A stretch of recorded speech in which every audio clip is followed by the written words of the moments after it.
Hi everyone, Stepan here. Today I'm going to show you the last game I played in Rabac this year. It was played in January, so about a month ago.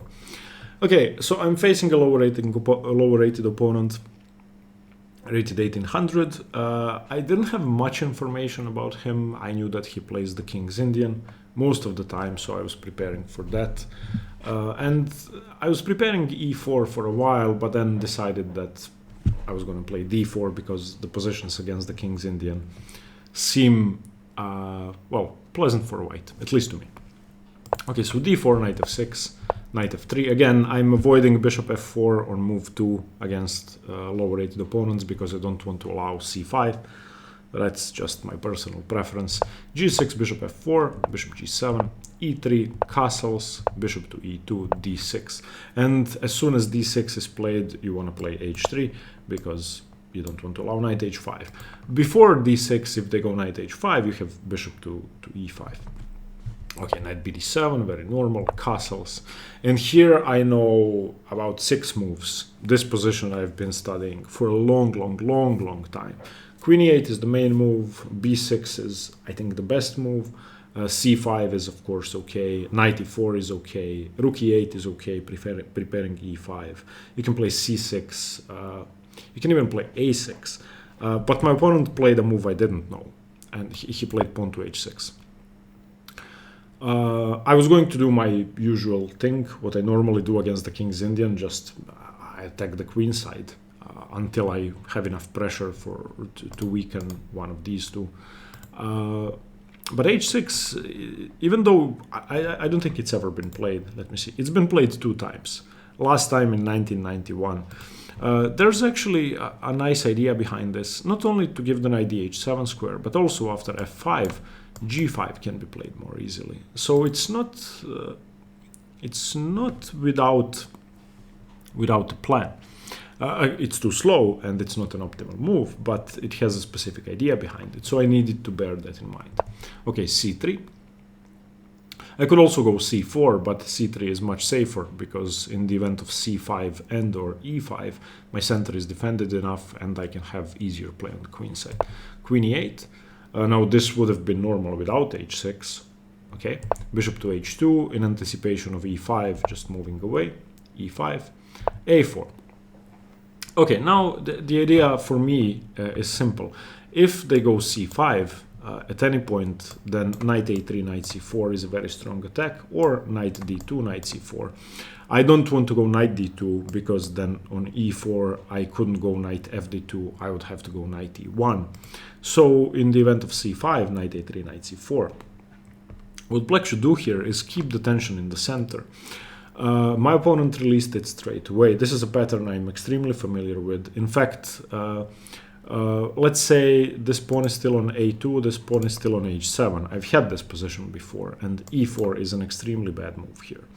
My opponent did play it. Now, after e4, it's very clear that black has no attack because he still needs to play knight h7 and f5 and g5 and all of that. And I have a very pleasant French. My bishop is not on c1, and I can just advance on the queen side without any thought for my king safety because my king is safe. It takes 4 moves for black to start attacking me.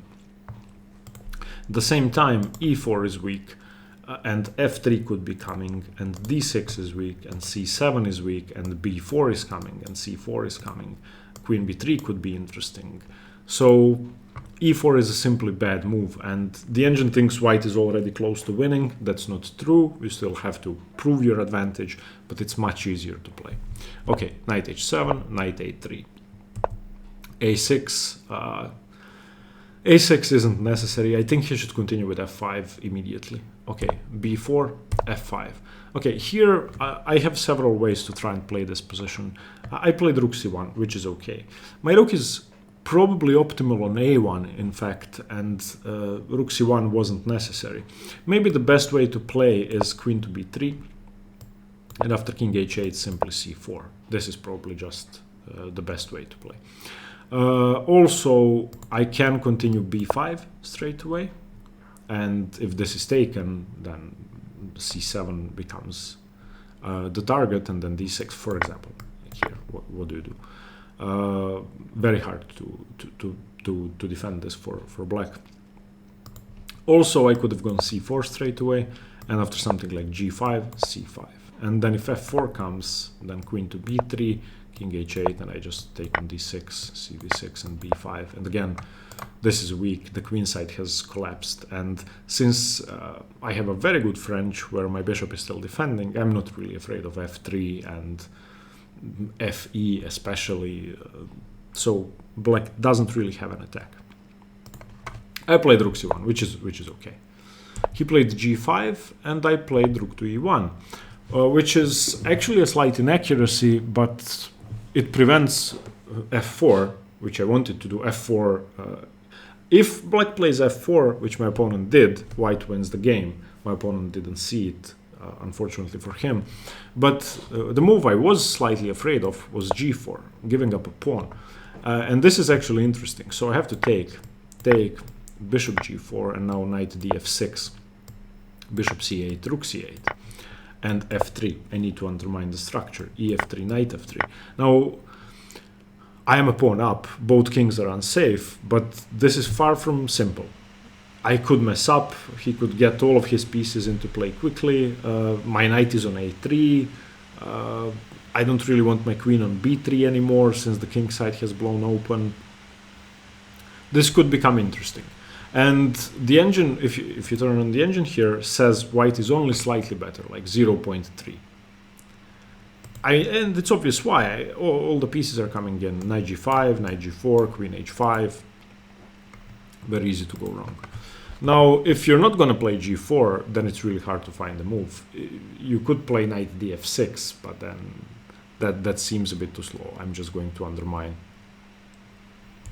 He played f4, and now it's over. ef4 cannot take back because I can just play bishop c4 check and take on e4. So he played e3. I played bishop c4 anyway, king h8 and rook e3. And the queen is attacked. He cannot take on f4.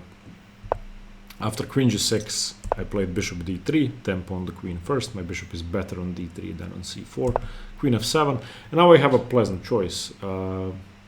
I can take, which I don't want to do because I lose a rook, or I can play f5. So f5, just blocking the position completely. He played knight b6, attacking my pawn. Now I have a serious choice. I can play g4, or I can play queen c2. G4 is a pawn queen c2 is a pawn sacrifice, but forces a queen trade. And I formulated the plan in this endgame if I go for the queen trade, and I thought it was winning, and I was correct. I mean, my plan was just okay. If I go g4, h5 is the only thing that worries me in the world, but it worries me too much. So for example, bishop d7, a5, knight d5, rook e1, h5. I don't really want to allow him to open up the position and play knight f6 and threaten the g4 pawn. The engine thinks this is much better than what I did, but for a human, I think this is much harder to play than what I did. So fine, this is still okay. I can defend everything and I'm not going to get mated.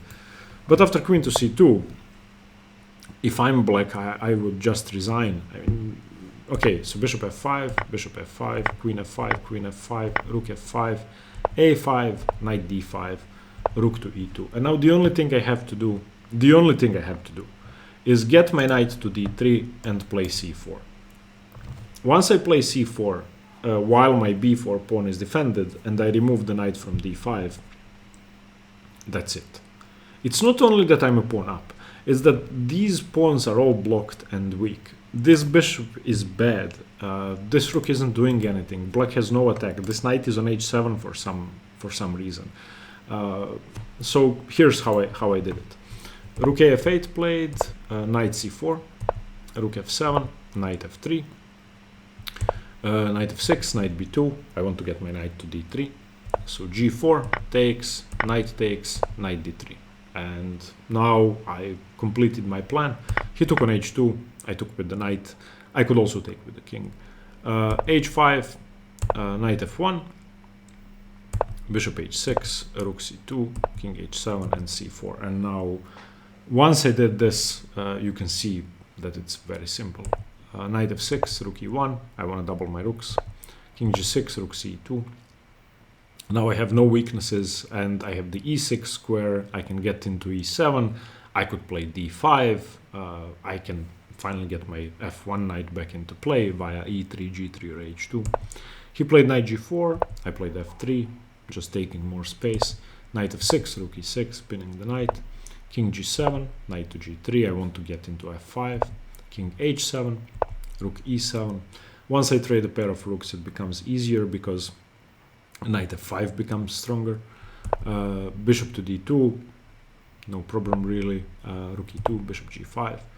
Rook f7, knight e4. And yeah, I'm just going for favorable trades. King g6. He should have traded with the knight, but it would have been lost still. Knight g5, king g5, knight f2. Knight h3 check, king f6, and rook e8. And yeah, now the conversion is quite simple. What I have to do here is occupy the e6 square, fix the pawns on the queen side where I have way more space, then get my knight into e6, attack the c7 pawn, force a trade of knights, and then move my king up and win the rook endgame. Knight h6, d5, knight f5. He wants to play knight e3 and pressure c4. Rook e6 check, king g7, rook e8.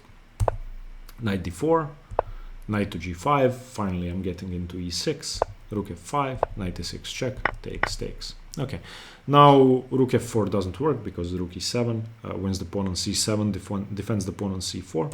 So he plays king f7. I just went rook e4. And you may have heard or seen many drawn rook endgames, but this one is quite simple. More space, bigger weakness than c4, isolated pawn that's extremely weak, and I can get my king around to attack it, and also passed pawn, extra passed pawn.